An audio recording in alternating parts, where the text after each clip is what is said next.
আচ্ছা, আজকের লেকচারে হচ্ছে আমরা তিনটা জিনিস নিয়ে আলোচনা করব। বিশেষ করে হচ্ছে আমরা গ্রাফিক্যাল রিপ্রেজেন্টেশন অফ ডেটা আর আরেকটা হচ্ছে টেবুলার রিপ্রেজেন্টেশন অফ ডেটা, এই দুটোর উপরে বেশি ফোকাস করবো আর কি। অর্থাৎ আজকের লেকচারটা মেইনলি হচ্ছে গ্রাফিক্যাল রিপ্রেজেন্টেশন নিয়ে। এরপরে হচ্ছে আর একটা কনসেপ্ট আছে, সেটা হচ্ছে কোভেরিয়েন্স অ্যান্ড কোরিলেশন। এগুলো করে হচ্ছে আমরা ডিসক্রিপটিভ স্ট্যাটিস্টিক্স এই লেকচারে সব শেষ করে দেবো। পরের থেকে হচ্ছে প্রবাবিলিটি পড়া শুরু করবো। সো আজকের লেকচারটা একটু বড় হতে পারে, সো আমি তাই একটু ফাস্ট যাওয়ার চেষ্টা করবো আর কি। সো প্রথম হচ্ছে আমাদের শিখেছি graphical representation of data.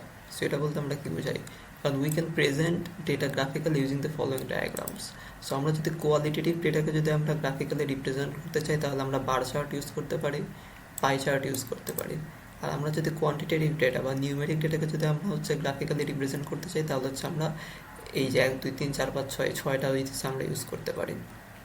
So কোয়ালিটেটিভের মধ্যে কি আছে? কোয়ালিটেটিভের মধ্যে প্রথমে আছে হচ্ছে bar chart. So bar chart কি? বার চার্ট যদি আমরা ক্রিয়েট করতে চাই, তাহলে আমাদের হচ্ছে দুইটা ভ্যারিয়েবল লাগবে। একটা ক্যাটেগরিক্যাল ভ্যারিয়েবল লাগবে, আর হচ্ছে সেই ক্যাটেগরিক্যাল ভ্যারিয়েবলের ভ্যালুগুলোর ফ্রিকোয়েন্সি জানা লাগবে আমাদের। সো এক্সাম্পল দেখি, এক্সাম্পল দেখতে আমরা বুঝতে পারবো। এক্সাম্পল ওয়ানে কি বলছে যে you are given the data of some biotechnology field names and number of papers that are published from these fields, so draw a bar chart. So genomics field থেকে পেপার পাবলিশ হয়েছে 120টা, proteomics থেকে হচ্ছে 95টা, bioinformatics থেকে 150, dot dot dot এভাবে। So এটা আমাদের দেওয়া আছে, এখন এটা আমাদের বার চার্ট আঁকতে হবে। সো বার চার্ট আমরা কীভাবে আঁকবো? আমরা হচ্ছে এই এক্স অ্যাক্সিস বরাবর হচ্ছে আমরা ফিল্ডের নামগুলো লিখবো বা কোয়ালিটেটিভ ভ্যারিয়েবল যেগুলো আছে সেগুলো লিখবো। তারপর হচ্ছে ওয়াই অ্যাক্সিসে হচ্ছে আমরা একটা মানে একটা লাইন টানার পর, একটা ভার্টিক্যাল লাইন টানার পর হচ্ছে আমরা ভ্যালুগুলো লিখে দেবো। সেটা হইতেছে মানে যেমন এখানে হইতেছে আমরা 20টা স্পেস দিছি, 0 থেকে 20, 20 থেকে 40, 40 থেকে 60, এরকম নিজের ইচ্ছা মতো স্পেস দিয়ে এরপর আমরা জাস্ট বারোগুলো ফিল আপ করবো। যেমন জিনোমিক্সের জন্য আমাদের হচ্ছে 120টা পেপার পাবলিশ হয়েছে। সো জিনোমিক্সের ভ্যালু কত আসতেছে? 120। সো এখান থেকে হচ্ছে 120 পর্যন্ত আমরা একটা বার টেনে দিলাম, এরপর একটা স্পেস দিলাম নিজেদের ইচ্ছে মতো। তারপর হচ্ছে প্রোটিওমিক্সের ভ্যালু কত? প্রোটিওমিক্সের ভ্যালু হচ্ছে 95। সো এইতেছে আমরা এই যে 95 এখানে দিয়ে দিলাম। সেভ করতে করতে বাকিগুলো ফিল আপ করছে, করে দিতেছে আমরা একটা বার চার্ট আঁকছি আর কি। সো এই ফিগার হইতেছে আমরা কি দেখতে পারতেছি? সেটা হচ্ছে একটা ক্যাটেগরিক্যাল ভ্যারিয়েবল আছে, সেই ভ্যারিয়েবলটাকে হইতেছে কি বলতেছে? ফিল্ড বলতেছে। মানে ভ্যারিয়েবলটার নাম ফিল্ড আর কি, মেইনলি হচ্ছে বায়োটেকনোলজি ফিল্ড। সো একটা ক্যাটেগরিক্যাল ভ্যারিয়েবল আছে, আর এই ভ্যারিয়েবলগুলোর যে ভ্যালু, যেমন জিনোমিক্স, প্রোটিওমিক্স, বায়োইনফরমেটিক্স, এইগুলার আন্ডারে আবার হইতেছে কিছু ফ্রিকোয়েন্সি দেওয়া আছে। যেমন জিনোমিক্সের ফ্রিকোয়েন্সি হচ্ছে 120 ছিল, প্রোটিওমিক্সের ছিল হচ্ছে 90, এরকম। So, অর্থাৎ the frequency of values in the categorical variable is the number of papers. এরপর হচ্ছে আর একটা এক্সাম্পল দিছে বার চার্টের, সেটা হইতেছে বায়োটেকনোলজি সেক্টর আর ওদের মার্কেট সাইজটা দেওয়া আছে। যেমন বায়ো ফার্মাসিউটিক্যালসের মার্কেট সাইজ হচ্ছে 450, এগ্রিকালচার হচ্ছে 100। সেইটারও ঠিক ওই আগের মতো করে ড্র করা হয়েছে আর কি। সেই গেল। এখানে হচ্ছে কি হয়েছে, একটা ক্যাটাগরিক্যাল ভ্যারিয়েবল আছে, সেটা হচ্ছে সেক্টর, আর একটা হচ্ছে এই ফ্রিকোয়েন্সি আছে, ওই ক্যাটাগরিক্যাল ভ্যারিয়েবলের ভ্যালুগুলার, সেটা হচ্ছে মার্কেট সাইজ। Market size. এরপর চার্ট হচ্ছে আমাদের হচ্ছে pie chart. So pie chart হচ্ছে বার চার্টের থেকে একদম সিমিলার, জাস্ট একটু ডিফারেন্স আছে আর কি। সো পাই চার্টে আমাদের দুইটা ভেরিয়েবল লাগে, একটা হচ্ছে লাগে ক্যাটেগরিক্যাল ভ্যারিয়েবল, আর একটা হচ্ছে the percentage of this values in the categorical variable. যেমন এক্সাম্পলটা আমরা দেখি। So let's draw pie chart for the above example of market size as we saw in fig L4.2. So এই যে আমাদের আবার দেওয়া আছে সেক্টর, দেওয়া আছে biopharmaceuticals, agricultural biology, industrial biology, bioinformatics, medical biotechnology. এরপরে এদের মার্কেট সাইজ দেওয়া আছে। সো পাই চার্ট যদি আমরা করতে চাই, তাহলে প্রথম হচ্ছে আমাদের এই যে নিউমেরিক ভ্যালুগুলো দেওয়া আছে, এগুলোর পার্সেন্টেজ বের করতে হবে। সো পার্সেন্টেজ আমরা কীভাবে বের করবো? যেমন বায়োফার্মাসিউটিক্যালসের মার্কেট সাইজ পার্সেন্টেজ কত, এটা আমরা কীভাবে বের করবো? প্রথম হচ্ছে আমরা এগুলো সব যোগ করে দেবো, যোগ করে দিয়ে এই 450 দিতেছে ভাগ দেবো, এরপরে দিতেছে ইন্টু 100 দিয়ে গুণ দেবো, এই যেভাবে। বায়োফার্মাসিউটিক্যালসের ভ্যালু কত ছিল? হচ্ছে 450 মার্কেট সাইজ।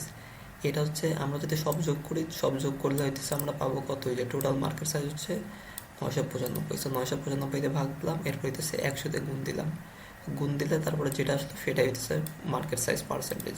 একইভাবে এগ্রিকালচারাল বায়োটেকনোলজিরও এটার মার্কেট সাইজ কত? 100।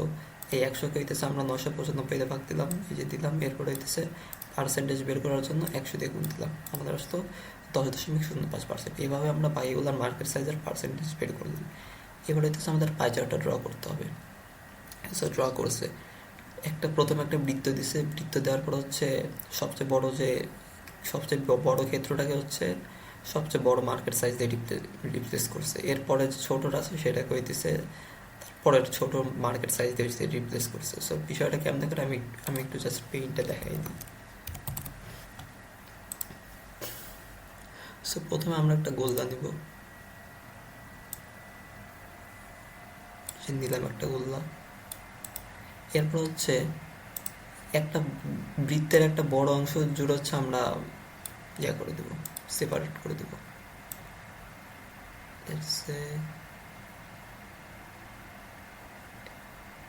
এইভাবে সেপারেট করলাম একটা। সো এইখানে হচ্ছে কত হবে, সবচেয়ে বড় মার্কেট সাইজ কত, 45 না? সবচেয়ে বড় মার্কেট সাইজ 45, সো এইখানে যাবো হইতেছে 45%। তারপর হইতেছে এই যতটুকু বাদ আছে আর কি, আমি কালার করে দিই। সো এই কালারটুক ফিল আপ হয়ে গেল, এখন সাদাটুক বাদ আছে। সাদাটুকের একটা বড় অংশ হইতেছে আমরা আবার ফিল আপ করে দিই। যেমন এটা হইতেছে আমরা মনে করেন ফিল আপ করে দিলাম। 45-এর পরে কি ছিল, হইতে 30%। সো এখানে যাবো হইতেছে 30.15। সো 30.15% এখানে গেল। এরা হচ্ছে আমরা কিছুতে একটা ফিল আপ করে দিলাম। এরপরে হইতেছে বাকি থাকে আর একটু। এবার এর পরের বড় আর একটা অংশ হইতেছে আমরা এভাবে কেটে দিই, দিলাম। 30-এর পরের বড় কি ছিল, 30 হচ্ছে 10.05%।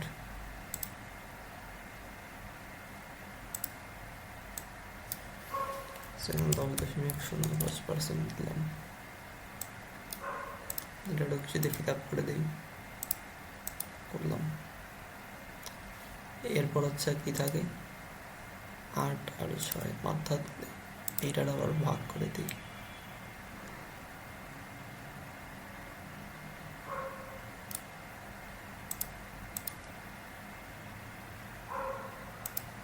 এই ছোটটা হচ্ছে হবে কত, ছোটটা হবে 8%। 8% আর ছোটটা হচ্ছে 6%, 6.03%। 6.03%। আর রিমেইনিং যেটা সেটা হইতেছে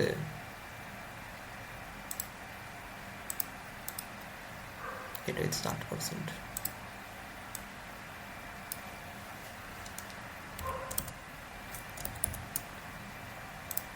এটা হচ্ছে 8%।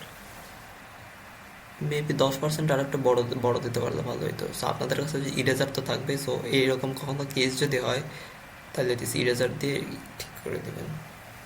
এইভাবে হইতেছে পাই চার্ট করা হয়।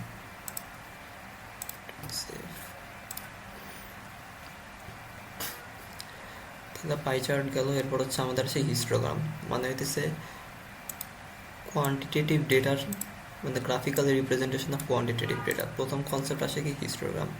সো আমরা হিস্টোগ্রাম কখন নাকি ইউনিভেরিয়েট নিউমেরিক ডেটা সেটের ক্ষেত্রে আমরা এটা কেন করে, আমরা হইতেছে ওই ডেটার ডিস্ট্রিবিউশনটা ভিজুয়াল আন্ডারস্ট্যান্ড করার জন্য আমি হিস্টোগ্রাম তৈরি করি।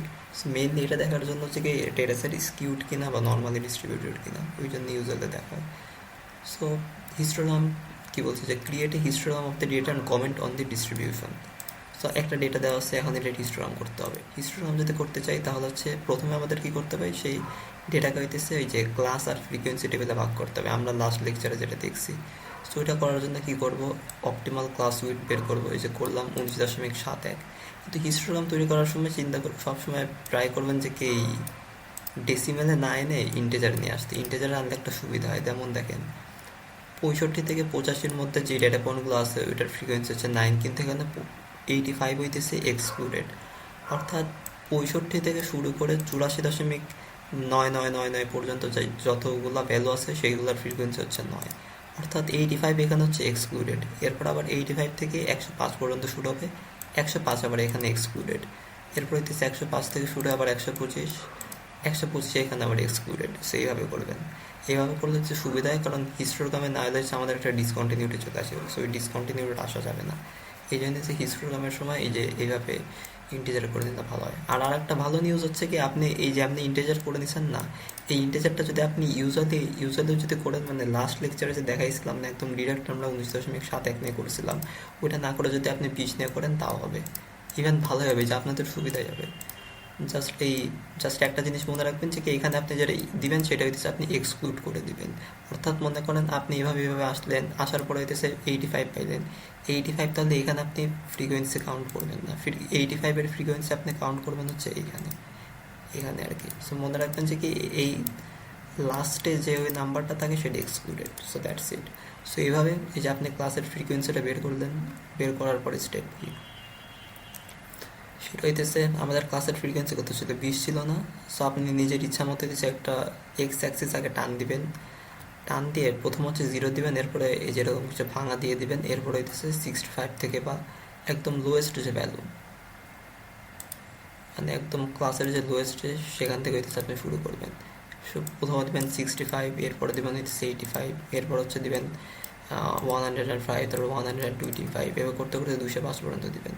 এখন এখানে আপনি কতটুকু ইন্টারভেল দিবেন, যেমন এখানে আমি কি 10 ঘর পর পরে ধরছি আর কি, 65 প্রথমে দিছি, এর হইতেছে 10 একক পরে দিছে হচ্ছে 85, তার 10 একক পরে হচ্ছে 105। আপনি চাইলে এখানে 85 দিতে পারতেন, প্যারা হইতো না কোনো।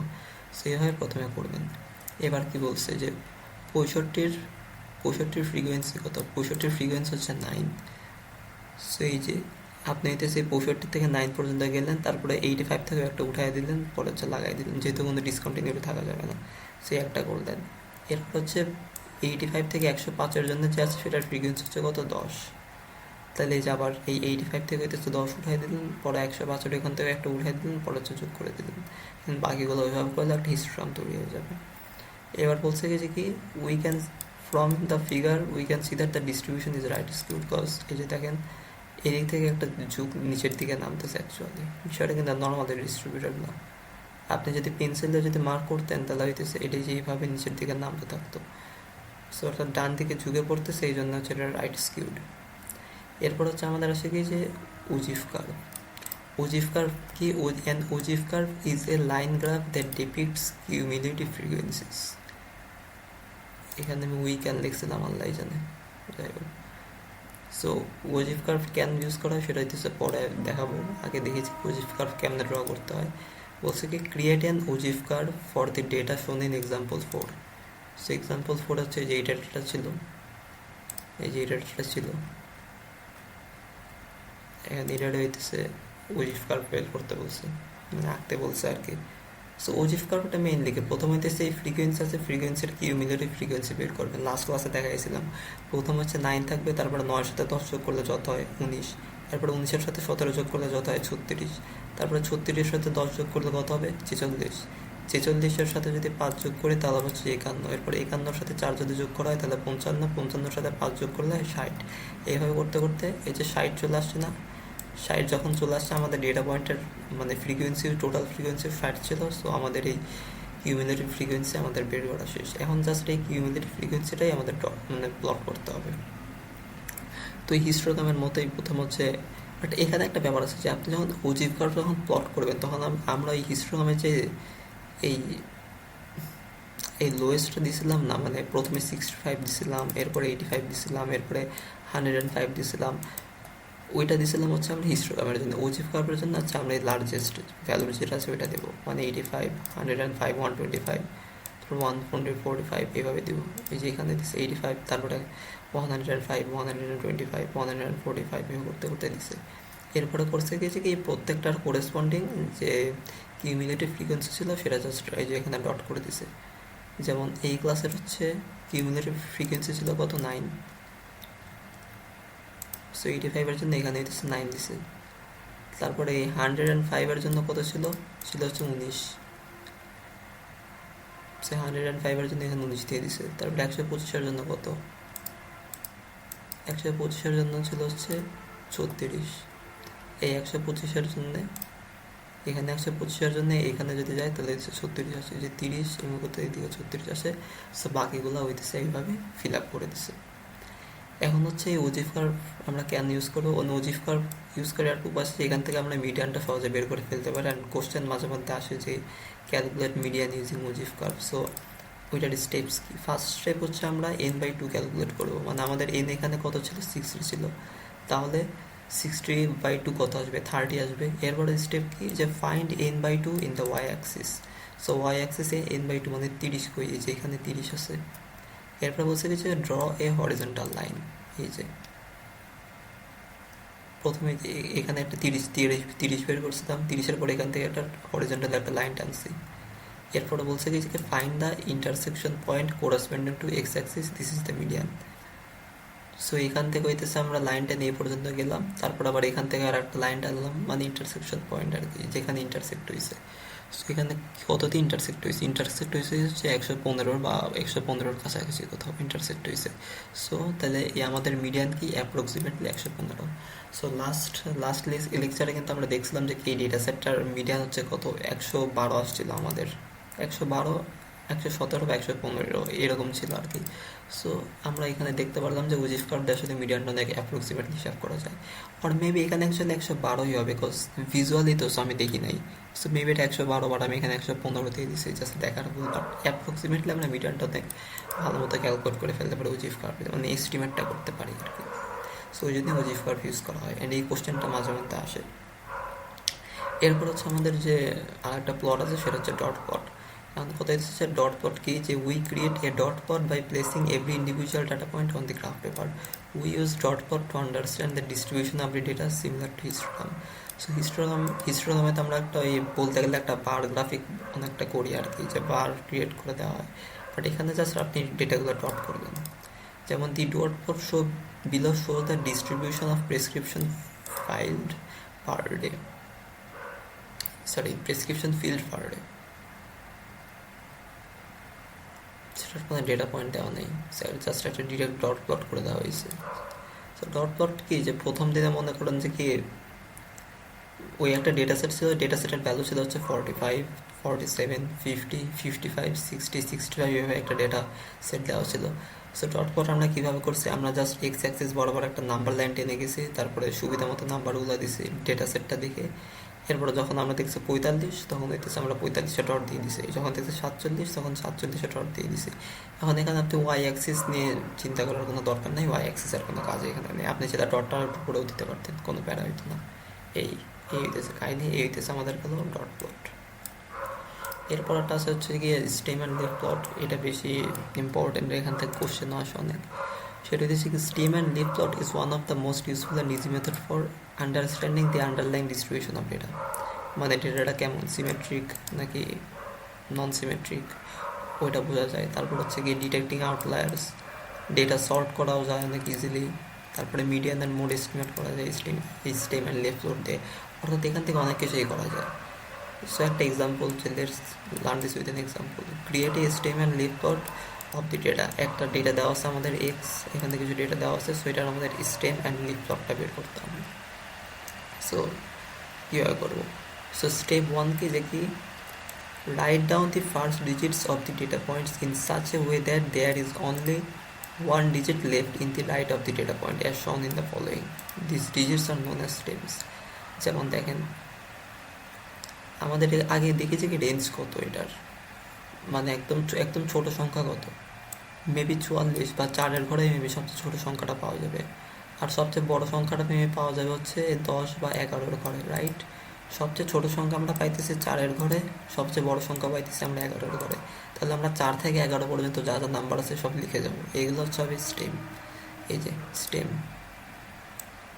সো 4, 5, 6, 7, 8, 9, 10, 11, সো লেখা হলো, আমাদের স্টেম হয়ে গেল। স্টেপ 1 শেষ। এরপর হচ্ছে স্টেপ 2, হচ্ছে place the last digit of every data point where it belongs. The last digits are the leaves. এবার দেখেন কী হয়েছে, প্রথমে কি আছে, প্রথম ডেটা পয়েন্টে কি 60 না? যেহেতু 60, তাই আমরা এই স্টেমে 6 খুঁজবো। এই যে এখানে 6 খুঁজছি, এই যে এখানে হইতেছে 6-এর পরে এই যে 0 দিয়ে দিলাম একটা, 60-এর জন্য 0, 6 0 হইলে কত হয়, 60 হয়। সো আমাদের এটা শেষ। এরপরে ডেটা পয়েন্ট কত, 65, মানে স্টেম কত, স্টেম হচ্ছে 6, সো আমরা আবার 6 খুঁজবো। এই যে এখানে হচ্ছে 6, তাহলে 6-এর পরে এবার একটা 5 দেব, এই যে দিলাম 6-এর পরে 5, 65 হইল। এরপরে কত, এরপর হচ্ছে যে 70, তাহলে স্টেম কত আমাদের, আমাদের স্টেম হচ্ছে 7, সো এরপর আমরা 7 খুঁজবো, এই যে এখানে হচ্ছে 7, সো 7-এর পর একটা 0 দিলাম, এই যে 70 হয়ে গেল। তারপরে কত আসে, তারপর হচ্ছে আমাদের আসে যে 55, রাইট? সো 55-এর জন্য আমাদের স্টেম হইতেছে 5, সো এখানে 5, 5 ওই যে 5, পরে এখানে একটা 5 দিয়ে দিলাম। সো এইভাবে করতে করতে হইতেছে আপনি এই যে এভাবে 109 পর্যন্ত আসবেন। যেমন ধরেন 109, 109-এর জন্য হচ্ছে আমাদের স্টেম কত, স্টেম হচ্ছে 10,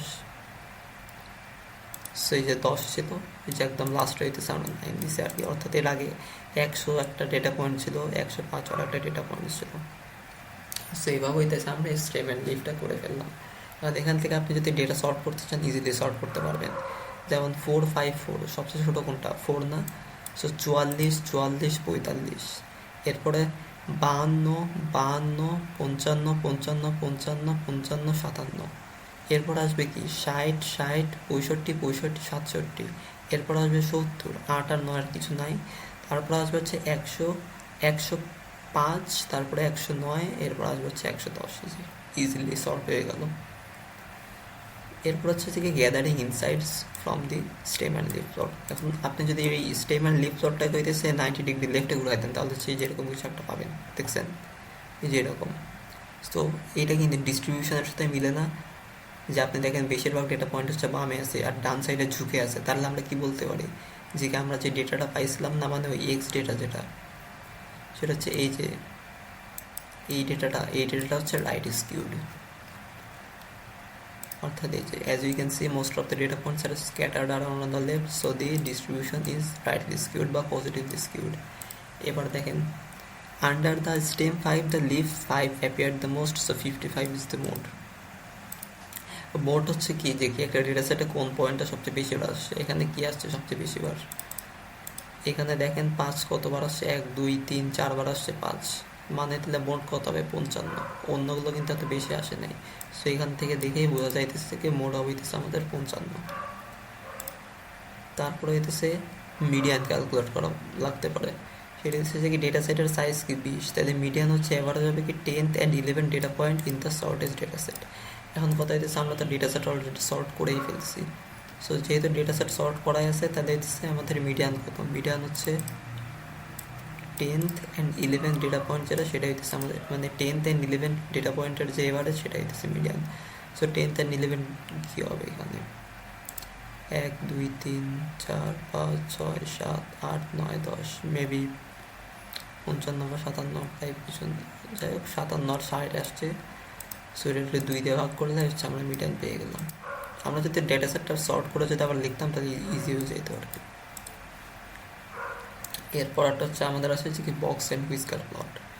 so box and whisker plot হচ্ছে আমরা কেন্দ্র করে আউটলায়ার ফাইন্ড করার জন্য আর ডেটা সেটটা কতটা ছড়াইছে ওই জন্য। সো ওটা যদি আমরা বের করতে চাই আমাদের এই 5টা ইনফরমেশন লাগবে।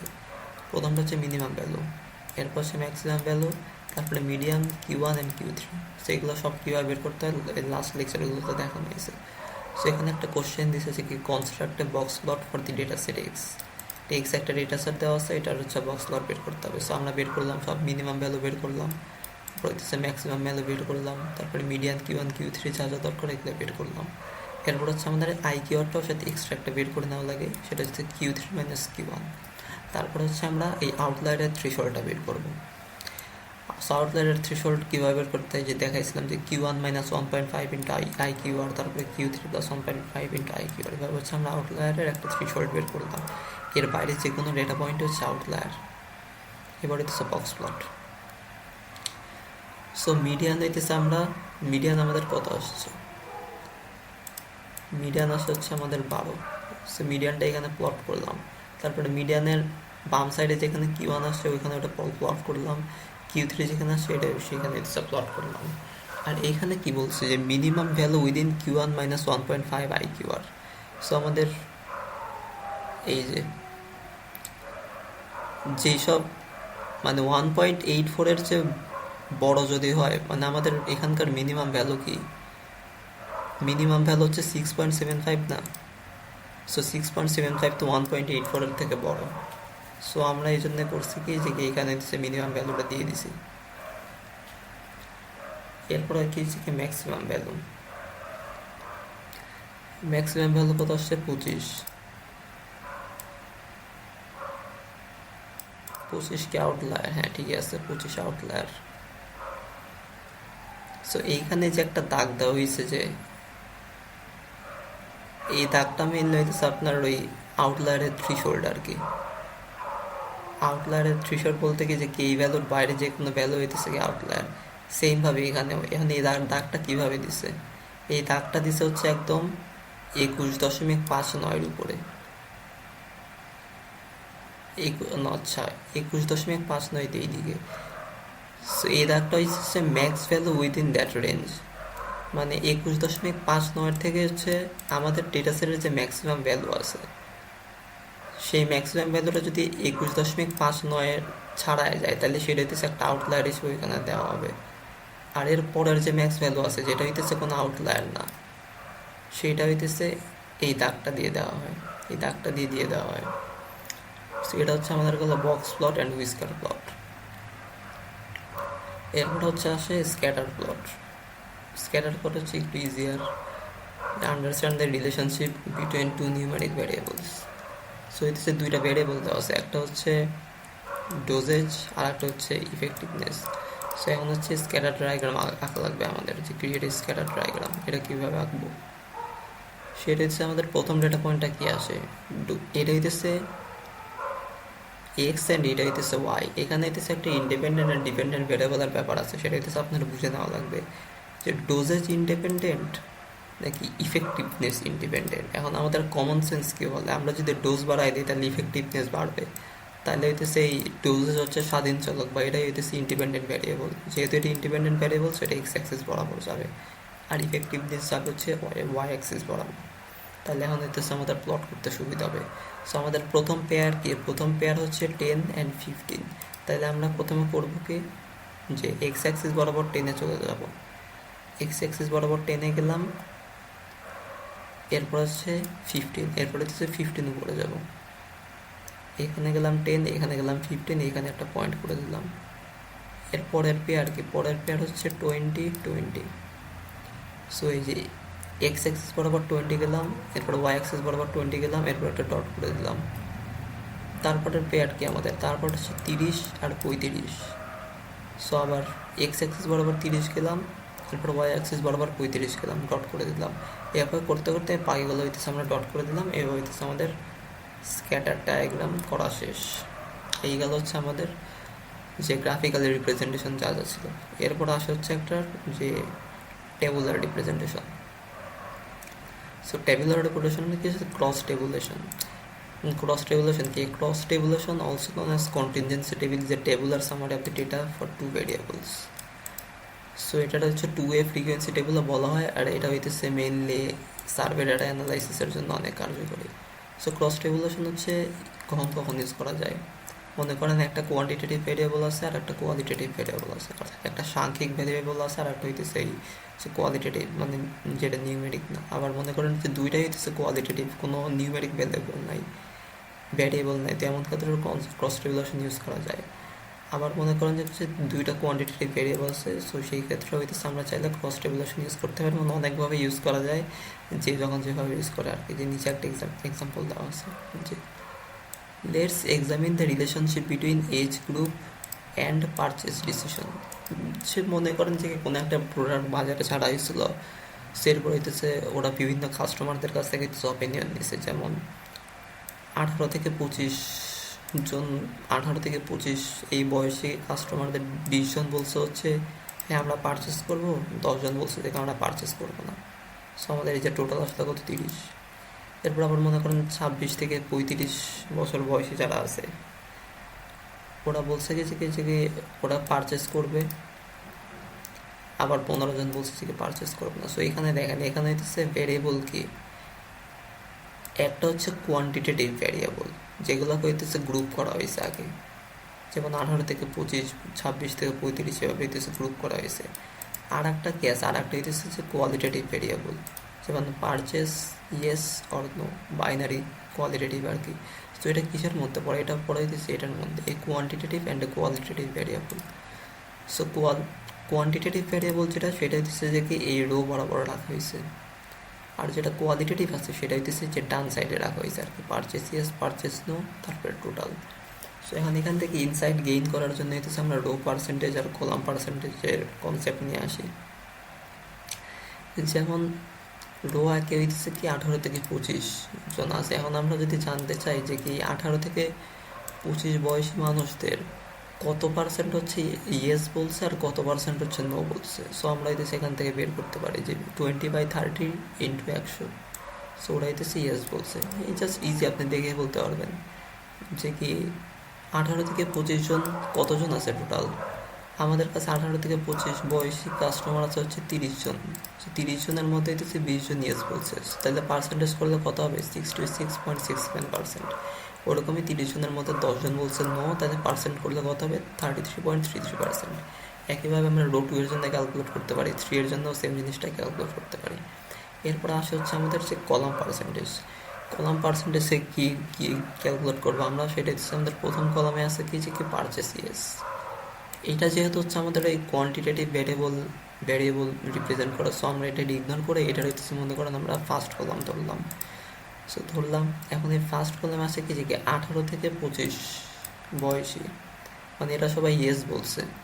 এখন হইতেছে আমাদের কাছে কাস্টমার টোটাল কয়জন আছে? আমাদের কাছে হইতেছে টোটাল 55 জন কাস্টমার আছে। এখন এই 55 জনের মধ্যে 20 জন হচ্ছে 18 থেকে 25, 25 জন 26 থেকে 35, 10 জন হচ্ছে 36 থেকে 45। এখন কলাম পার্সেন্টেজ দিয়ে আমরা কি বের করবো যে কি আমরা বের করবো যে কি 18 থেকে 25 বছর বয়সীদের মধ্যে ইয়েস বলছে কত পার্সেন্ট। এই যে সো আছে কয়জন? 20 জন, টোটাল কত? 55 জন। তাহলে এটা যদি 100 করে তাহলে হইতেছে 36.36 আমরা বের করলাম যে এরা হইতেছে ইয়েস বলছে। এরপরে কলাম পার্সেন্টেজ দিয়ে আমরা বের করি কি যে কি 26 থেকে 35 বছর বয়সীদের মধ্যে ইয়েস কয়জন বলছে। আবার এই 25/55 ইন্টু 100। সেই যে একইভাবে হইতেছে আমরা নো এর জন্য ক্যালকুলেট করতে পারি। যেমন 28 থেকে 25 বছর বয়সীদের মধ্যে নো কয়জন বলছে, এই যে এতজন। তারপরে 26 থেকে 35-এর মধ্যে যে এতজন। 36 থেকে 45 বছরের মধ্যে নো বলছে হচ্ছে 44.44%। এখন কোথায় থেকে টু কোয়ালিটেটিভ ভ্যারিয়েবলস, মানে দুইটাই কোয়ালিটেটিভ, ওই কেসগুলো কেমন হয়। সো একটা সিম্পল এক্সাম্পল দেখছি, replace the age group variable with young, youth, middle age আর keep that age as it is. Young, youth and middle age, তাই তো? যেমন দেখেন এই এজ গ্রুপ তো কোয়ান্টিটেটিভ ছিল, এখন এটা আপনি কোয়ান্টিটেটিভ সরাই দেন, আপনি এটা বলেন ইয়াং, এটাটা বলেন হচ্ছে ইয়থ, এটাটা বলেন হচ্ছে মিডল এজ, তাহলে তো এটা কোয়ান্টিটেটিভ থাকলো না, কোয়ালিটেটিভ হয়ে গেল। সো এটাও কোয়ালিটেটিভ, এটাও কোয়ালিটেটিভ, বাকি 2% হ্যান ত্যান যা আছে সব সেম। সো তখন হইতেছে আমরা কিসের এক্সাম্পল দেখলাম? আমরা দেখলাম হচ্ছে টু কোয়ালিটেটিভ ভ্যারিয়েবলসের ক্ষেত্রে। এরপর আর একটা হচ্ছে যে টু কোয়ান্টিটেটিভ ভ্যারিয়েবলস, ওইটার কি? সো ওইটার আর একটা সিম্পল এক্সাম্পল দিয়ে বোঝায়, সেটা হচ্ছে replace the purchase yes column to income between 20 to 40K and purchase no column to income between 40 to 60K। So মনে করেন যে কি এজ গ্রুপ কিন্তু কোয়ান্টিটেটিভ ভ্যারিয়েবল। এখন এটা কোয়ান্টিটেটিভ আছে, এখন মনে করেন যে আপনার আর একটা কোয়ান্টিটেটিভ ভ্যারিয়েবল আছে, এখানে হইতেছে বলতেছে যে কি এই এজ গ্রুপের ইনকাম হইতেছে 20K থেকে 40K এর মধ্যে, তারপরে এই এজ গ্রুপের হইতেছে আবার ইনকাম হইতেছে 40K থেকে 60K এর মধ্যে। তখন এই পারচেস যে একটা ভ্যারিয়েবল ছিল কোয়ালিটেটিভ, সেটার কোয়ালিটেটিভ থাকতো না, সেটা কোয়ান্টিটেটিভ হয়ে গেল। তো এইভাবে হইতেছে আমরা দেখলাম যে কি যে টু কোয়ান্টিটেটিভ ভ্যারিয়েবলসের যে এক্সাম্পল সেটাও এই যে এখানে। তাহলে আমাদের ওই টেবুলার রিপ্রেজেন্টেশন আর গ্রাফিক্যাল রিপ্রেজেন্টেশন শেষ। এবার হচ্ছে যে কি কোরিলেশনের কনসেপ্ট। কোরিলেশন মেইনলি কি যে কি এখানে আমরা একটা স্ক্যাটার পর দেখলাম না, স্ক্যাটার পরে এখানে একটা জিনিস দেখা যাইতেছে, ডোজেজ যত এইদিকে বাড়তেছে ইফেক্টিভনেস ঠিক ততটাই বাড়তেছে। মানে আপনি যদি এক্স এর মান বাড়াইতে থাকেন বা ইন্ডিপেন্ডেন্ট ভ্যারিয়েবলের মান যদি বাড়াইতে থাকেন, তাহলে এই ওয়াই যেটা বা ডিপেন্ডেন্ট ভ্যারিয়েবল যেটা সেটাও বাড়তেছে। মানে এই দুজনের মধ্যে একটা লিনিয়ার রিলেশনশিপ আছে। কজ দেখেন এটা কিন্তু লিনিয়ারই বলা যায় যে উপরে উপরে বাড়তেছে, সেই জন্য এটা আমরা বলছি কি লিনিয়ার রিলেশনশিপ। সেই কোরিলেশন মেনলি লিনিয়ার রিলেশনশিপটাই হইতেছে মেজার করে। সো এই যে as doses increases the effectiveness of the medicine also tends to increase, মানে আপনি ডোজেস বাড়াইতে থাকেন বা এক্স অ্যাক্সিস বরাবর যে ভ্যারিয়েবলটা ছিল সেটা আপনি বাড়ান, ওয়াই অ্যাক্সিসে যেটা আছে সেটাও বাড়তেছে। তো এই ফিনোমিননগুলো কি বলে, এগুলোকে বলা হচ্ছে গিয়ে কোরিলেশন। এখন হচ্ছে যে correlation between two variable occurs, এখন এটা কখন অকার হয় সেটা হচ্ছে যা বললাম আর কি, যে কি Y increases alongside the increment of independent variable X. For example আমাদের কমন সেন্স কি বলে যে আপনি যদি ডোজেস যদি বাড়ায় দেন তাহলেই তো হইতেছে যে ইফেক্টিভনেস বাড়বে, তাই তো এই জন্য আমরা বলবো যে কি যে ডোজেস হচ্ছে ইন্ডিপেন্ডেন্ট ভ্যারিয়েবল, মানে ওই ফিগারটাই আর কি যেটা আমরা মাত্র দেখে আসলাম, এই যে এই ফিগারটাই, এটা হচ্ছে ডোজেস হচ্ছে ইন্ডিপেন্ডেন্ট ভ্যারিয়েবল আর ইফেক্টিভনেস হচ্ছে ডিপেন্ডেন্ট ভ্যারিয়েবল।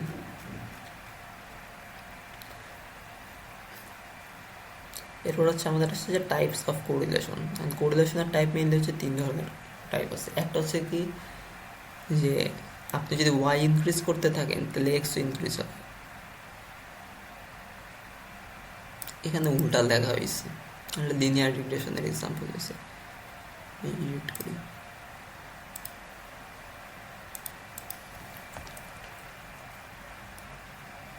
ও না ঠিকই আছে, সেটা হচ্ছে কি বলছে আমি বলছি যে হচ্ছে আমার কার্যর কই, কি ঝামেলা।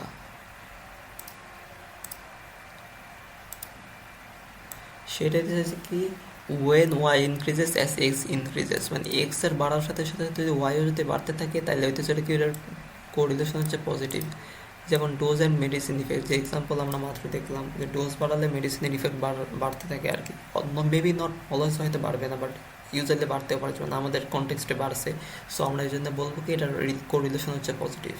তারপরে হচ্ছে যে কি ব্লাড স্ট্রিমে আমাদের drug concentration and efficacy, drug concentration ভালো মতো নিলে ড্রাগের এফিকেসিও বাড়তে থাকে, সো ওই কনটেক্সটে হচ্ছে এটা পজিটিভ কোরিলেশন। তারপর হচ্ছে হাইট অ্যান্ড ওয়েট, সো যাদের হাইট বেশি ওদের ওয়েট বেশি হইতে পারে, সেখানে একটা কনফিউশন কাজ করতে পারে যে এখানে হচ্ছে ইন্ডিপেন্ডেন্ট ভ্যারিয়েবলটা কি ওয়েট বাড়ার সাথে সাথে হাইট বাড়ে নাকি হাইট বাড়ার সাথে সাথে ওয়েট বাড়ে। সো ইউজুয়ালি হচ্ছে যাদের হাইট বেশি ওদের ওয়েট একটু বেশি হবেই, সো এটাই ইউজুয়ালি হয়।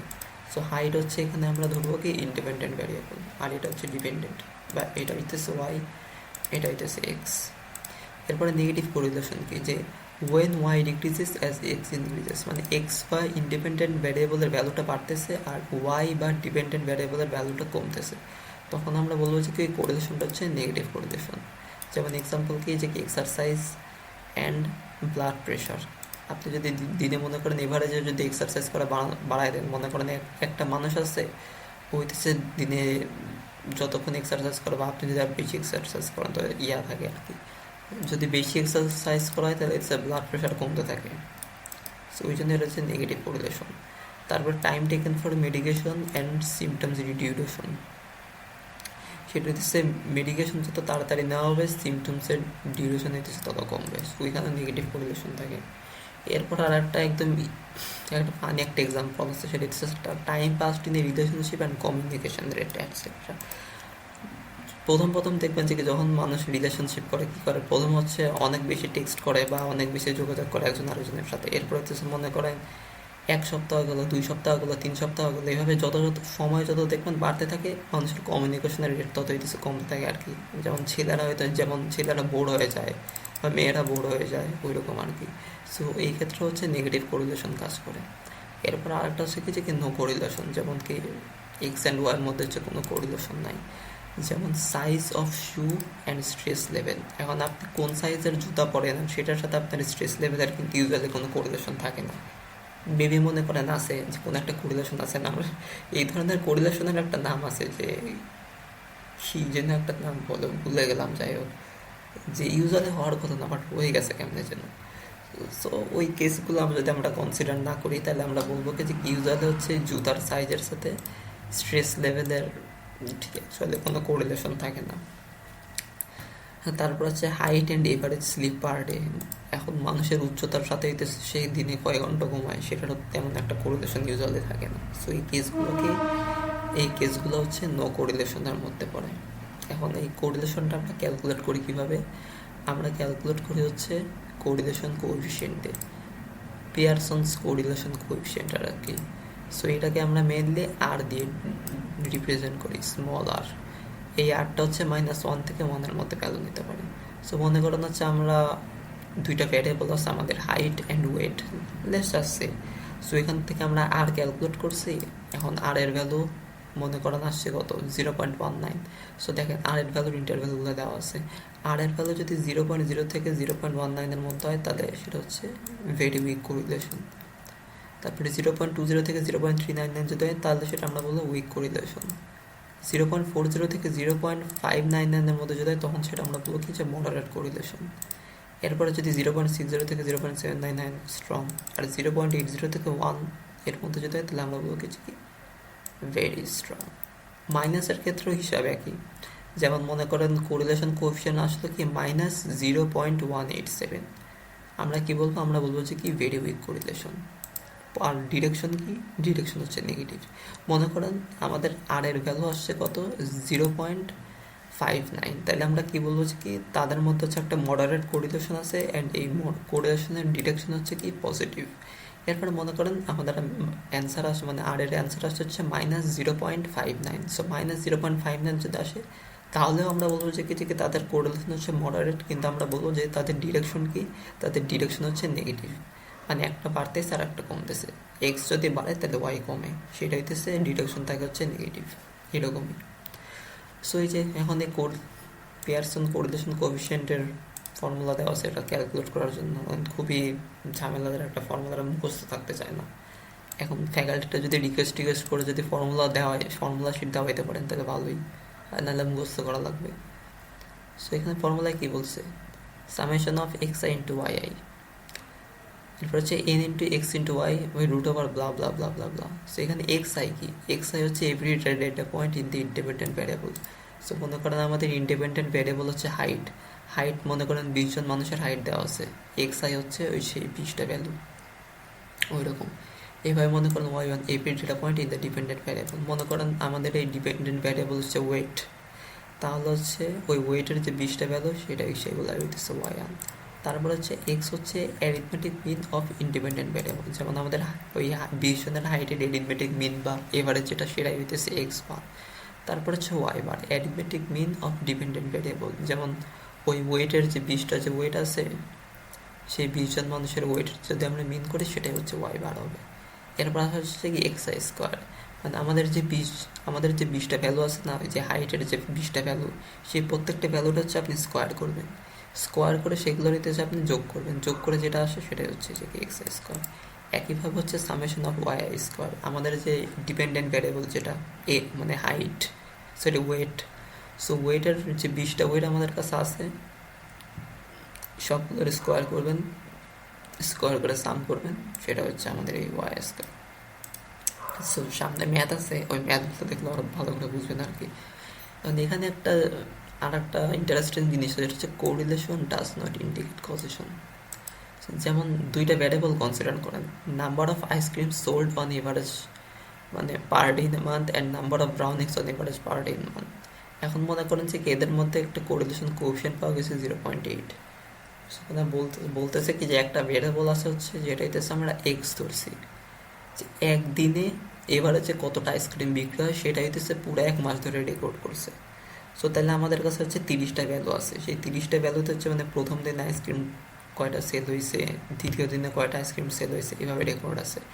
আর একটা ভ্যারিয়েবল আছে হচ্ছে ওয়াই ভ্যারিয়েবল, মানে নাম্বার অফ ড্রাউনিংস, সেই একই দিনে কয়জন মানুষ নদীতে বা পুকুরে বা সুইমিং পুলে ডুবে গেছে।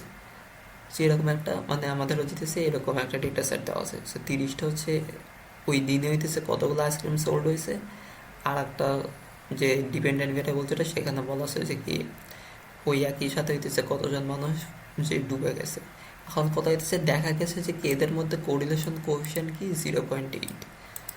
তাইলে এখন আমরা কি 0.8 কিন্তু ভেরি স্ট্রং কোরিলেশন। তার মানে হচ্ছে যে কি number of ice cream sold on average per day আর হইতেছে নাম্বার অফ ব্রাউনিস, এই দুইটার মধ্যে একটা কোরিলেশন আছে।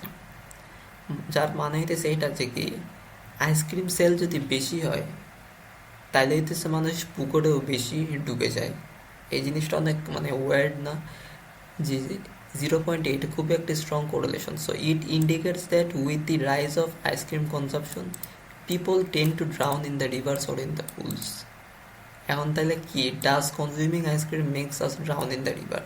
আইসক্রিম খেলে কি তার মানে আমরা নদীতে ডুবে যাই? এখন কোথায় দিচ্ছে কি, এটার অ্যান্সার অ্যাকচুয়ালি না। কারণ কোরিলেশন কখনোই কজেশন ডিনোট করে না। মানে হ্যাঁ, মেবি দুজনের মধ্যে কোনো একটা সম্পর্ক আছে, বাট এরকম না যে আইসক্রিম খাওয়ার কারণেই মানুষ পানিতে ডুবে যাইতেছে। যেমন অনেক নিউজ পেপারে দেখবেন যে কি ভিডিও, যেসব ছেলেমেয়েরা ভিডিও গেম খেলে ওরা বেশি ডিপ্রেসড। অ্যাকচুয়ালি কিন্তু বিষয়টা এরকম না, ওরা কিন্তু এটা হচ্ছে মিসপ্রেজেন্ট করে আর কি। ব্যাপারটা কিন্তু এরকম হইতে পারতো যে কি ওরা ডিপ্রেসড দেখে ওরা বেশি ভিডিও গেম খেলে, বা আরও অন্য কোনো রিজন থাকতে পারে। কোরিলেশন ব্যাপারটা এরকম যে দুইটার মধ্যে কোরিলেশন আছে, ওকে গুড, কিন্তু এর কারণে এটা না যে কি একটা একটা দিয়ে আর একটা ঘটে, এটা আমরা বলতে পারবো না। কারণ usually there are some lurking variables working behind the scene. যেমন দেখেন, গ্রীষ্মকালে কি হয়, গ্রীষ্মকালে মানুষ সাঁতার কাটতে যায়, একই সাথে হইতেছে গ্রীষ্মকালে মানুষ অনেক বেশি আইসক্রিমও কিনে। তাহলে এটা কিন্তু স্বাভাবিক যে যেহেতু মানুষ বেশি সাঁতার কাটতে যায় তাহলে তাদের এই ডুবে যাওয়ার হারটাও বেশি হবে। আবার একই সাথে ওরা তো আইসক্রিম কিনতেইছে, তাহলে হইতেছে গ্রীষ্মকালে এই জন্যই হয় কি যে কি দেখবেন যে কি এমন হইতেই পারে যে কি যে আইসক্রিম কনসামশন আর ড্রোনিংস এই দুইটার মধ্যে একটা কোরিলেশন থাকতেই পারে। কিন্তু এই থাকার কারণ কিন্তু এই না যে আইসক্রিম খাওয়ার কারণে মানুষ ডুবে যাইতেছে। অ্যাকচুয়াল রিজনটা কি, এই যে এই ভ্যারিয়েবলটা, যে season is the lurking variable here, মানে এই তো সেই গুপ্ত ভ্যারিয়েবল। সিজনের কারণেই মেনলি ইন্ডিপেন্ডেন্ট অ্যান্ড ডিপেন্ডেন্ট ভ্যারিয়েবলের মধ্যে একটা সম্পর্ক দেখা গেছে। সেই একই কথাই ভিডিও গেমের এক্সাম্পলের জন্য, যে যারা বেশি ভিডিও গেম খেলে ওরা বেশি ডিপ্রেসড, কিন্তু অ্যাকচুয়ালি কারণটা এখানে এমন হইতে পারে যে কি ডিপ্রেশনের কারণে তারা ভিডিও গেম খেলে। ওরা কেন ডিপ্রেসড, কারণ হইতেছে দেখেন খেলার মাঠ নাই, আরও এরকম অনেক রিজন দেওয়া যাইতে পারে। সো এই হইতেছে যে কোরিলেশনের মানে কোরিলেশনকে এভাবে চাইলে মিস ইন্টারপ্রেট করে অনেক ভুলভাল জিনিস ধরায় দেওয়া যায়। সো এটার তাহলে কনক্লুশন কি, যে when we get a correlation we only can measure the relationship between the variables, we do not understand the cause behind the correlation, for that we need to conduct another research।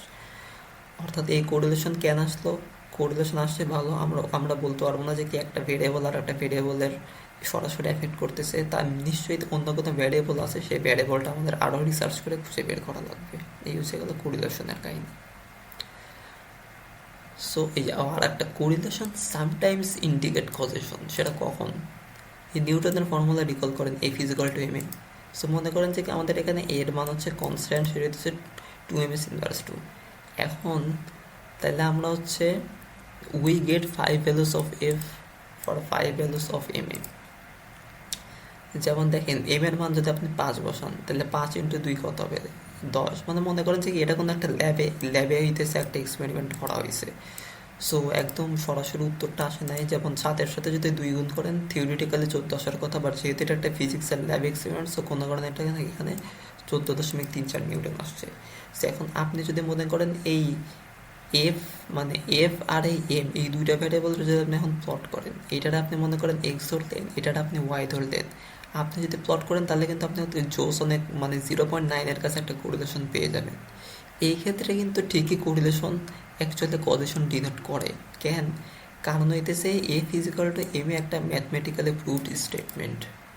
এটাই এইখানে যে ছিল, মানে ওই আইসক্রিমের যে এক্সাম্পলটা আমরা দিয়েছিলাম সেখানে কিন্তু কোনো ম্যাথমেটিক্যালি কোনো ল বা থিওরি প্রুভ করা হয় নাই, বাট এই ফিজিক্যাল টু এমে কিন্তু একটা ম্যাথমেটিক্যালি প্রুভড স্টেটমেন্ট। সো এই জন্য এইখানে যদি কোরিলেশন বেশি আসে 0.9 বা 1ও চলে আসতে পারে, থিওরিটিক্যালি অ্যাকচুয়ালি 1-এ আসে। সো এই ক্ষেত্রে correlation actually indicates causation, cause এটা কি এর একটা ম্যাথমেটিক্যালি ফর্মুলা। সো এই তো কষ্ট দেখাই যাইতেছে আর কি। সেই নিতেছে গেল যে কোরিলেশন সামটাইমস ইন্ডিকেট কজেশন, কিন্তু এটা কখন ছেড়ে দিতেছে যে স্টেটমেন্ট যদি ম্যাথমেটিক্যালি প্রুভড হয় তাইলে, আর সাইন্টিফিক থিওরি যেগুলো আছে ওইগুলো আর কি। তো কোরিলেশন হচ্ছে এখন আমরা কেমন ইন্টারপ্রেট করবো তাইলে, যে to interpret correlation coefficient between two variables we need to introduce a new term named coefficient of determination. So coefficient of ডিটারমিনেশনের সাহায্যে আমরা হচ্ছে কোরিলেশনটাকে ইন্টারপ্রেট করি। সো কি the square of correlation coefficient, মানে আর ইন্টু আর বা R square is the coefficient of determination. এটাকে হচ্ছে ক্যাপিটাল আর স্কোয়ার বলা হয় কোএফিসিয়েন্ট অফ ডিটারমিনেশনকে। তখন আমরা বলে গেছি কি we say that R square into 100% variation in the dependent variable can be explain by the variation in the independent variable. So এই যে মনে করেন যে কি দুইটা ভেরিয়েবল দেওয়া আছে, age and systolic blood pressure, তো এদের দুজনের কোরিলেশন কোএফিসিয়েন্ট কত 0.89। এখন এটার ইন্টারপ্রেট করি। সো পিয়ারসন কোরিলেশন কোএফিসিয়েন্ট 0.89, এটার যদি আমরা স্কোয়ার করি তাহলে আমরা কোএফিসিয়েন্ট অফ ডিটারমিনেশন পাবো এই যে 0.89 স্কোয়ার অর্থাৎ 0.7921। তো এটার এখন তাহলে ইন্টারপ্রিটেশন কি যে 79.21%, মানে এটার যদি আপনি 100 দিয়ে গুণ করেন 79.2% of the variations in the systolic blood pressure can be explained by the variations in age। এবার দেখেন এজ হচ্ছে আমাদের ইন্ডিপেন্ডেন্ট ভ্যারিয়েবল আর সিস্টোলিক ব্লাড প্রেশার হচ্ছে ডিপেন্ডেন্ট ভ্যারিয়েবল। অর্থাৎ এজ যদি বাড়ে তাহলে সিস্টোলিক ব্লাড প্রেশার হইতেছে বাড়ে আর কি, এই হইতেছে আমাদের যে কমন সেন্সের ধারণা আর কি। তাহলে এখন আমাদের কোরিলেশন আসছে কোএফিসিয়েন্ট আসছে 0.89, কোএফিসিয়েন্ট অফ ডিটারমিনেশন আসছে হচ্ছে 0.791। তাহলে আমরা বলবো কি যে কি আমাদের ডিপেন্ডেন্ট ভ্যারিয়েবল বা সিস্টোলিক ব্লাড প্রেশারের যে ভেরিয়েশনগুলো আসছে সেই ভেরিয়েশনগুলোর 69.21% এক্সপ্লেইন করতে পারবে কে, ওই ইন্ডিপেন্ডেন্ট ভ্যারিয়েবলের ভেরিয়েশন। এই হইতেছে আমাদের কোরিলেশনের যে ইন্টারপ্রিটেশন আর কি, মানে এক্সপ্লেইন করতে পারবে আর কি, এরকম না যে কি এটার কারণে ওটা হইতেছে, বাট এক্সপ্লেইন করতে পারবে ওইটাই আর কি। এক্সপ্লেন করতে পারবে বলতে আপনি আবার ওইটা ধরতে পারেন যে কি মানে ভালো একটা রিলেশনশিপ আছে এদের মধ্যে। এখন কেন এদের মধ্যে সেই রিলেশনশিপটা আছে ওইটাই খুঁজে বের করা লাগবে এই আর কি। সো এক্সাম্পল দেখি একটা, এক্সাম্পল দেখলে সব ক্লিয়ার হয়ে যাবে। You are given a bivariate data set, bivariate data set মানে যে ডেটা সেটে দুইটা ভ্যারিয়েবল থাকে। এই যে bivariate data set consisting of two variables, একটা হচ্ছে systolic blood pressure of 10 patients আর একটা হচ্ছে তাদের এজ। যখন পিয়ারসন্স আর বা কোরিলেশন কোএফিসিয়েন্ট ক্যালকুলেট করতে হবে আর বলছে কি কমেন্ট অন ইট, এখন এই ওইটা হইতেছে কমেন্ট করা লাগবে। এরপরে বলছে কি কোএফিসিয়েন্ট অফ ডিটারমিনেশন এটাও ক্যালকুলেট করা লাগবে আর তারপরে এটা হচ্ছে ইন্টারপ্রেট করা লাগবে। তো আমাদের যেটা দিয়ে দিছে এটাই দিচ্ছে ফর্মুলা। এখন দেখি কি, তো আমাদের এখানে হচ্ছে ডিপেন্ডেন্ট ভ্যারিয়েবল কোনটা হবে। It seems like systolic blood pressure is the dependent variable. কেন, কারণ বয়স যদি বাড়ে তাহলে মানুষের রক্তচাপও বাড়তে থাকে, এই হচ্ছে আমাদের কমন সেন্স। সো আমরা কি বললাম যে কি সিস্টোলিক ব্লাড প্রেশারটা হচ্ছে ডিপেন্ডেন্ট ভ্যারিয়েবল হবে।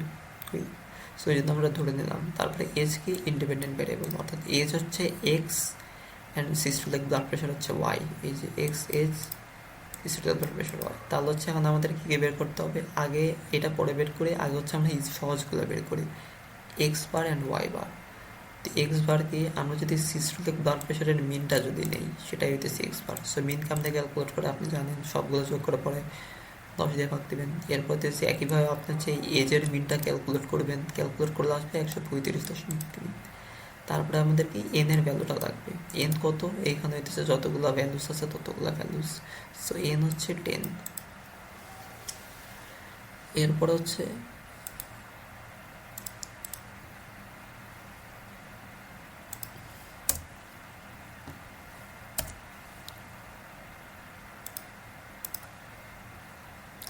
এরপর হচ্ছে একটা ছক করে দেবে, বিকজ আমাদের এখন অনেক কিছু ক্যালকুলেশন আছে, যেমন আমাদের এই যে এটা ক্যালকুলেট করা লাগবে, তারপরে এটা ক্যালকুলেট করা লাগবে, এটা ক্যালকুলেট করা লাগবে কেমনে।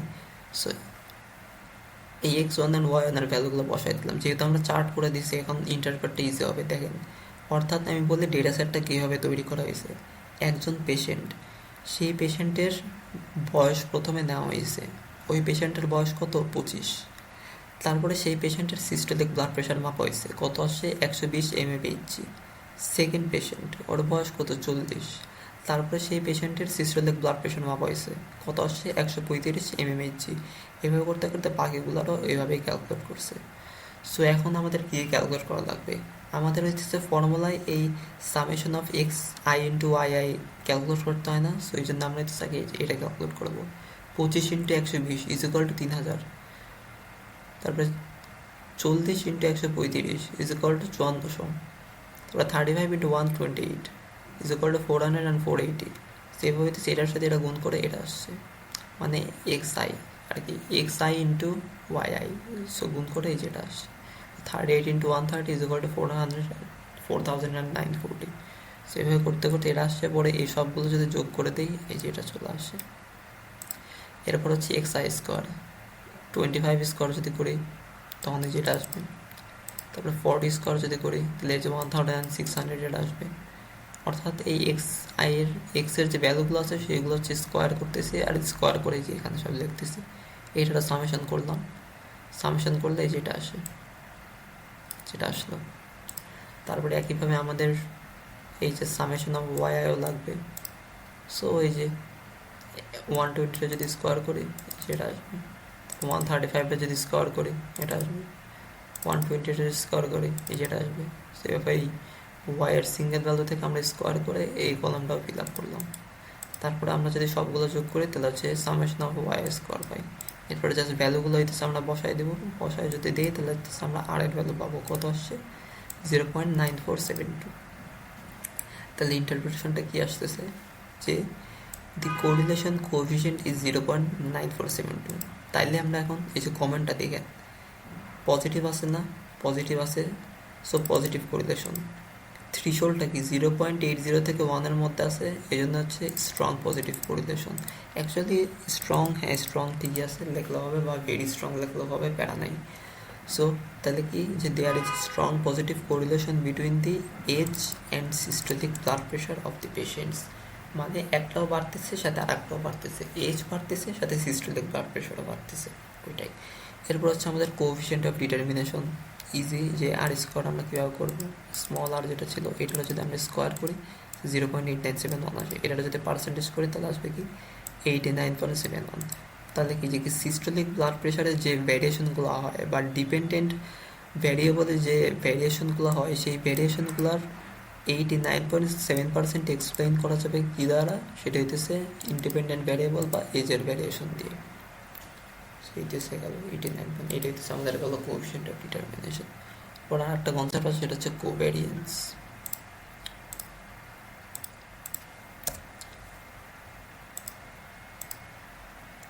সো কোভ্যারিয়েন্স কি, কোভ্যারিয়েন্স এর কোরিলেশনের মধ্যে একটা টার্ম যে covariance is a statistical measure that indicates the extent to which two random variables change together. মানে এটা হচ্ছে আমাদের it helps to determine the deduction of relationship between two variables, বা বিটুইন দ্য ভ্যারিয়েবলস আর কি। So কোভ্যারিয়েন্স যদি positive থাকে তার মানে কি যে কি একটা ভ্যারিয়েবল যদি ইনক্রিজ করে তাহলে আর একটা ভ্যারিয়েবল হচ্ছে ইনক্রিজ করতে পারে আর কি, অর্থাৎ কোরিলেশনের মতোই। তারপর হচ্ছে কি কোভ্যারিয়েন্স যদি নেগেটিভ আসে তার মানে হচ্ছে একটা ভ্যারিয়েবল যখন ইনক্রিজ করে অন্যটা হচ্ছে ডিক্রিজ করতে থাকে। আর কোভ্যারিয়েন্স যদি জিরো হয় তার মানে হচ্ছে যে কি এদের মধ্যে কোনো লিনিয়ার রিলেশনশিপ নাই। সো কোভ্যারিয়েন্স জাস্ট এটা বলতে পারে যে কি আমাদের লিনিয়ার রিলেশনশিপটা পজিটিভ হবে নাকি নেগেটিভ হবে, এটা আমাদের ওটা বলতে পারে না যে কি মানে পিয়ারসনের আর যেমন ভ্যালু দিয়ে দিতে পারে সে হইতে সে ভ্যালুটা দেয় না, সে জাস্ট দেখায় যে কি লিনিয়ার রিলেশনশিপ পজিটিভ নাকি নেগেটিভ। সো এটার পপুলেশনের জন্য একটা ফর্মুলা, স্যাম্পলের জন্য আর একটা ফর্মুলা। সো যেখানে একটা এক্সাম্পল দেওয়া আছে যে কি coffee consumption per day and average heart rate in BPM of 10 individuals are given. So calculate covariance and interpret the result. So এখানে দেওয়া আছে কাপস পার ডে, এরপর এখানে দেওয়া আছে হার্ট রেট। সো ক্যালকুলেট আমরা কীভাবে করবো, প্রথমে আমাদের বের করা লাগবে যে ইন্ডিপেন্ডেন্ট ভ্যারিয়েবল কোনটা, ডিপেন্ডেন্ট ভ্যারিয়েবল কোনটা। সো ইন্ডিপেন্ডেন্ট ভ্যারিয়েবল হচ্ছে কফি কনজামশন, কজ আমরা অনুমান করতে পারি কফি খাওয়ার কারণে হার্ট রেটের মধ্যে কোনো একটা চেঞ্জ আসলেও আসতে পারে, বা হার্ট রেটের সাথে কফি কনজামশনের যে এটারে যদি এক্স ধরি তাহলে ব্যাপারটা কেমন হয়ে যায়। হার্ট রেটের কারণে মানুষ কফি খাইতেছে, maybe even that is possible, but usual কিছু এটাই হয়েছে কি কফি কনজামশনের সাথে যদি মেবি হার্ট রেটের কোনো সম্পর্ক থাকতে পারে। সো আমরা এটা ইন্ডিপেন্ডেন্ট ধরে নিলাম। তাহলে ইন্ডিপেন্ডেন্টের মিন কত হবে, এটার মিন হচ্ছে কত 3, ডিপেন্ডেন্টের মিন কত 75.3। এবার জাস্ট এগুলো ফর্মুলায় বসাই দেবো। এই যে আবার একটা ছক করলাম, এক্স আই মাইনাস এক্স বার মানে 1 মাইনাস 3 মাইনাস 2, 2 মাইনাস 3 মাইনাস 1, এভাবে করে সবগুলো করলাম। তারপর হচ্ছে ওয়াই আই মাইনাস ওয়াই বার মানে এখানে 70 মাইনাস 75.3, এই যে ওয়াই বার হচ্ছে কত 75.3।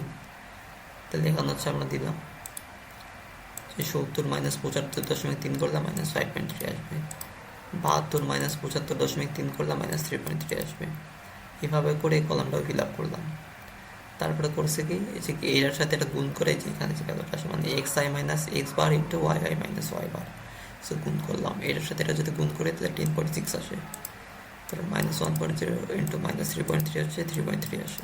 সেভাবে সবগুলো এটার সাথে এটা গুণ করলাম, গুণ করে এই যে এখানে সামেশন করলে 56 আসে।